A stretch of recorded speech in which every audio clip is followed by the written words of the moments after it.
From a philosophical point of view, the idea of not forming emotional connections with others can be explored through several schools of thought. 1. Stoicism, philosophical stance.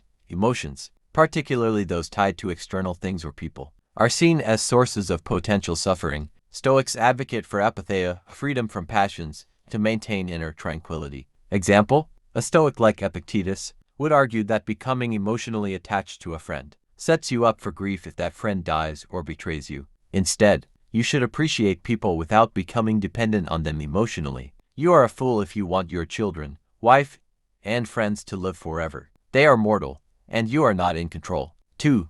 Buddhism, philosophical stance. Attachment leads to dukkha suffering. To achieve enlightenment, one must release attachments, including emotional bonds that create craving and aversion. Example, a Buddhist monk might avoid forming close personal bonds to maintain equanimity. If someone they care about dies, they mourn without clinging to suffering because they understand impermanence. The root of suffering is attachment. Buddha. 3.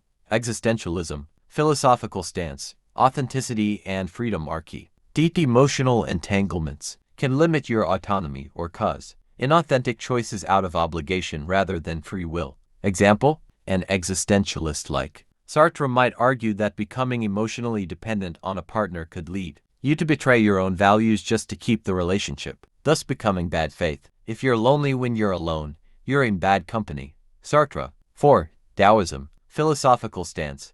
Go with the flow of life. The Tao without resistance. Emotional entanglements often disrupt natural harmony. Example, a Taoist might see strong emotional bonds as a natural resistance to change. When someone leaves your life, it is simply part of the Tao. Don't cling, just flow. He who is attached to things will suffer much. Lao Tzu. Conclusion. Not forming emotional connections isn't about being cold or inhuman. Philosophically, it can be about avoiding suffering, cultivating peace, maintaining autonomy, or accepting the impermanence of all things. However, most philosophies also recognize a balance. Detachment doesn't mean indifference, but rather not letting your happiness depend on the uncontrollable.